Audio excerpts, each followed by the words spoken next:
Hello everyone. जैसा कि last video में मैंने आपको बताया था कि मैं ऑपरेटिंग सिस्टम से कॉमर्स पढ़ूंगा। इस सिस्टम में सबसे पहले जो लेसन मैंने बनाया था वो था terms of accounting, terms of account. दूसरा लेसन मैं बना रहा हूँ जिसका मैंने टॉपिक रखा है ब्रांच ऑफ अकाउंटिंग।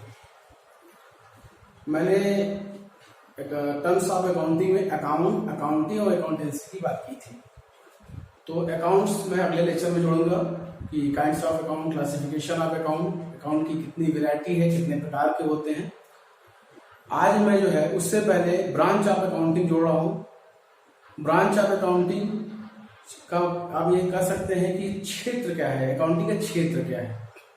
तो ब्रांच ऑफ अकाउंटिंग लेक्चर शुरू करने से एक बार आपसे ये भी कहूंगा कि पहले आप चैनल मेरा सब्सक्राइब कर दें, साथ ही बेल आइकॉन को जरूर क्लिक करें जिससे आपको मेरे नए नए वीडियो का अपडेट मिलता है।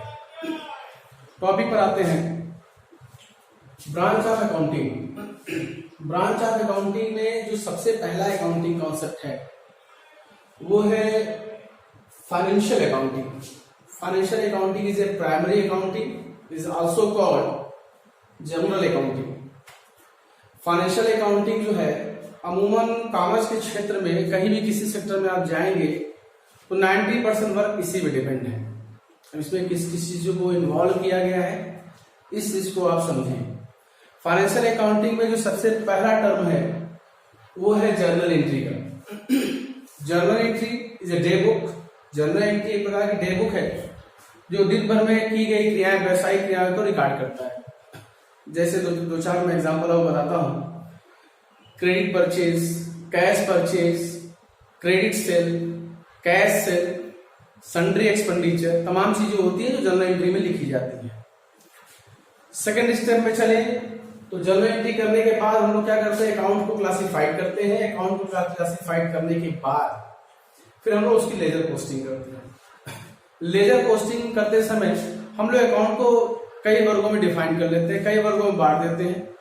कुछ पर्सनल अकाउंट होते हैं, कुछ रियल अकाउंट होते हैं, कुछ नॉमिनल अकाउंट होते हैं, जो अमूमन लगभग सभी लोगों को पता है कि पर्सनल अकाउंट, रियल अकाउंट है, नॉमिनल अकाउंट। लेकिन उसके अंदर जो क्राइटेरिया है उसको मैं अगले लेक्चर में ऐड करूंगा। फिर देखिए मैंने सब डिविजन बुक रखा है। सब डिविजन बुक का जो कॉन्सेप्ट है वो जर्नल और लेजर के बीच की एक कड़ी है। सब डिवीजन क्यों मेंटेन किया था इसका एक अलग से लेसन मैंने बनाया रखा है, उसको उस लेसन में मैं आपको समझाऊंगा। अगला है ट्रायल बैलेंस, तलपट बनाना। तलपट क्यों बनता है, इसका क्या कारण है, ये कब कब बनाया जा सकता है।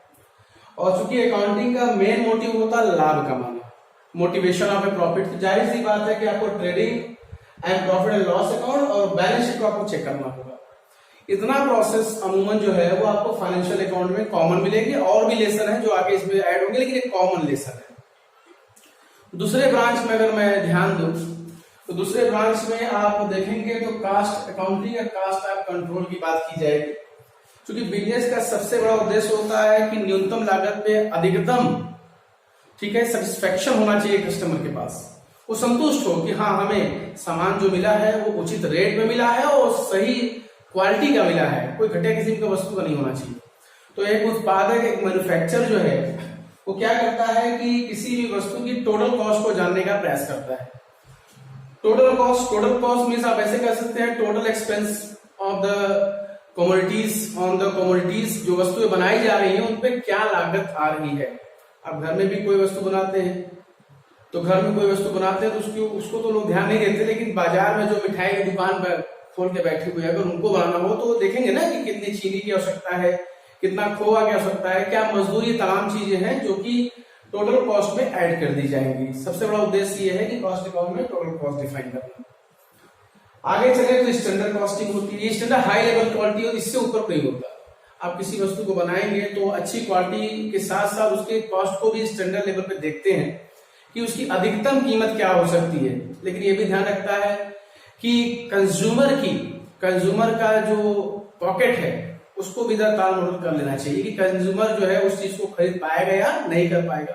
तो हम लोग क्या करते हैं, स्टैंडर्ड कॉस्टिंग में बहुत सारी चीजें पढ़ते हैं, जैसे वेरियांस।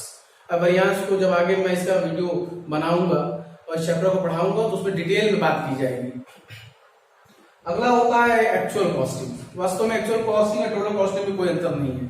जो वास्तव में बन के तैयार हुआ है वही एक्चुअल कॉस्टिंग है, और चूंकि जो बन के तैयार हुआ, कितने में बन के तैयार हुआ, वो टोटल कॉस्टिंग है।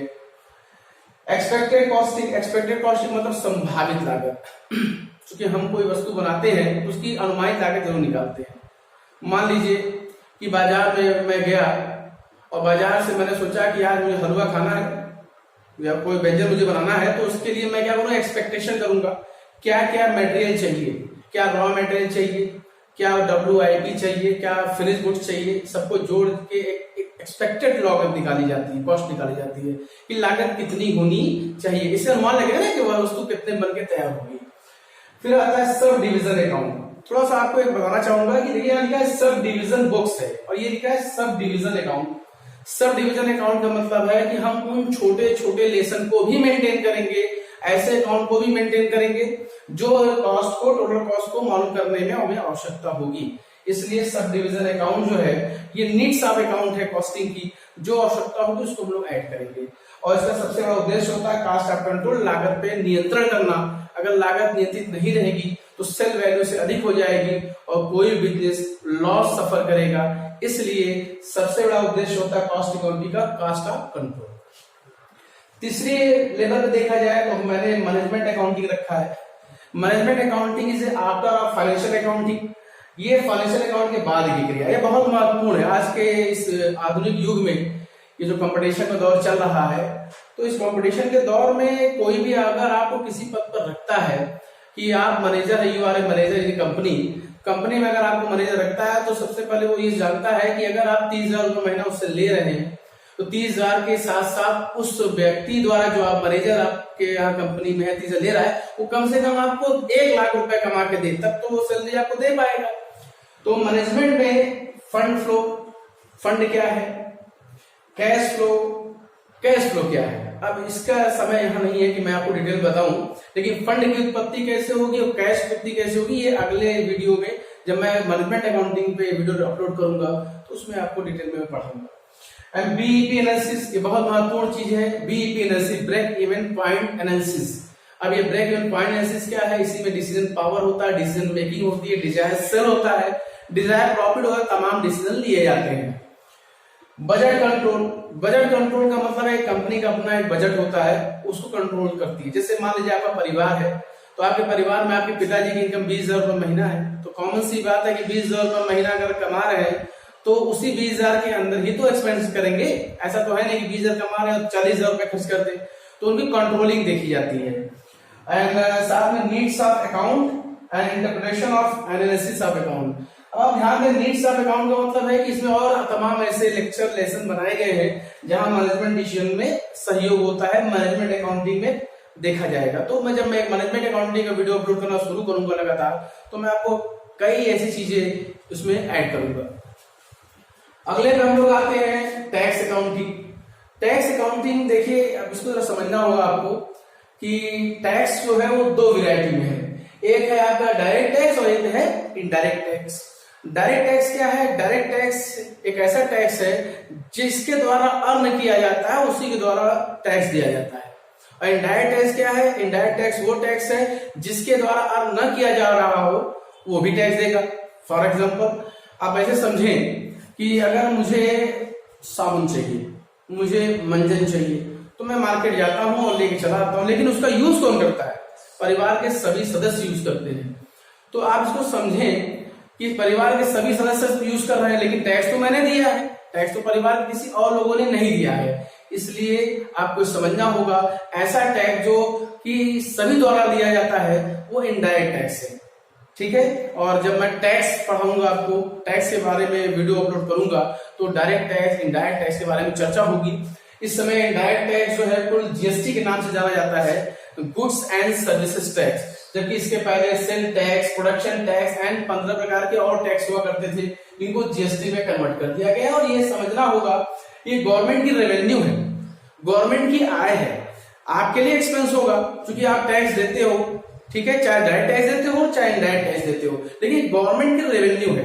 गवर्नमेंट इसी से अपनी रेवेन्यू करती है, इनकम अर्न करती है और किसी न किसी रूप में हम ही लोगों को वापस करती है। जैसे अच्छी सड़कें दी जा रही है, बच्चों को भोजन की सुविधा दी जा रही है, बच्चों की निःशुल्क शिक्षा सुविधा दी जा रही है, आवास की सुविधा दी जा रही है, तमाम ऐसी सुविधाएं हैं जो सरकार हम लोगों को ठीक है मुहैया कराती है। लेकिन ध्यान रखना है कि ये सरकार के वैसे रेवेन्यू है और ये जो है आप जब पढ़ेंगे आगे टैक्स अकाउंटिंग तो उसमें आपको डिटेल मिलेगा। अगला जो है ब्रांच ऑफ अकाउंटिंग है जो वो गवर्नमेंट टैक्स है। अब आप देखेंगे कि tax accounting government tax accounting दोनों में डिफरेंस क्या है, दोनों एक जैसा दिखाई देता है। गवर्नमेंट टैक्स अकाउंटिंग जो है इसमें जो है केवल ऐसे खाते मेंटेन किए जाते हैं जो गवर्नमेंट द्वारा अचीव किए गए, वो गवर्नमेंट द्वारा मेंटेन किए हुए हैं, इसमें हम लोगों का कोई रोल नहीं है। ये स्पेसिफिक लेजर होता है जिसमें गवर्नमेंट अपने एक्सपेंडिचर के साथ साथ इनकम को भी दिखाती है, उसे हम बजट करते हैं। लेकिन इसमें गवर्नमेंट क्या करती है कि कहां कहां से उनका सोर्स बन रहा है, उसमें वो किसका कितना हिस्सा होगा, कंट्रीब्यूशन होगा। जैसे सेंट्रल गवर्नमेंट टैक्स केंद्र सरकार द्वारा कितना लिया जा रहा है, state government tax state government के खाते में कितना जा रहा है, and local authorities. Local authorities का मतलब होता है कि अगर स्टेट गवर्नमेंट के बाद की अगर कोई टैक्स दे रहे हैं तो लोकल अथॉरिटी का, जैसे हाउस टैक्स हम देते हैं, वाटर टैक्स हम देते हैं, तमाम ऐसे टैक्स है जो आपकी लोकल अथॉरिटी नगर पालिका द्वारा अचीव किया था, लिया जाता है, तो उसका लेखा जोखा यहाँ करते हैं। अगला होता है social responsibility account. Social responsibility account या सोशल अकाउंटिंग में क्या होता है कि गवर्नमेंट अपनी national income, national production and needs of account, जो गवर्नमेंट को आवश्यकता होगी उसका लेखा जोखा करती है। गवर्नमेंट द्वारा बनाया जाता है, गवर्नमेंट के लोगों द्वारा बनाया जाता है, या अमूमन ज्यादातर हम लोगों को नहीं दिखाई देगा, ये गवर्नमेंट सेक्टर के एम्प्लॉय ही जानते हैं। तो नेशनल इनकम राष्ट्रीय आय क्या है, नेशनल प्रोडक्शन उसका उत्पादन क्या है, और जो जो आवश्यकता होगी उस अकाउंट के लिए वो इसके अंतर्गत रखा जाता है। लास्ट है ह्यूमन रिसोर्सेज। क्योंकि पूंजी की व्यवस्था जो है वो रुपए के रूप में ही नहीं देखी जानी चाहिए। पूंजी जो मानवीय पूंजी भी होती है, किसी भी श्रम सुनते हो श्रम, अगर कोई श्रम करने के लिए तैयार ही नहीं होगा तो पूंजी कैसे बनेगी। तो यहाँ ये समझना है कि जो मानवीय पूंजी है वो इसके अंतर्गत जो है रिकॉर्ड किया जाता है human resources record. For example मैंने लिख रखा है प्राइस एंड कॉस्ट।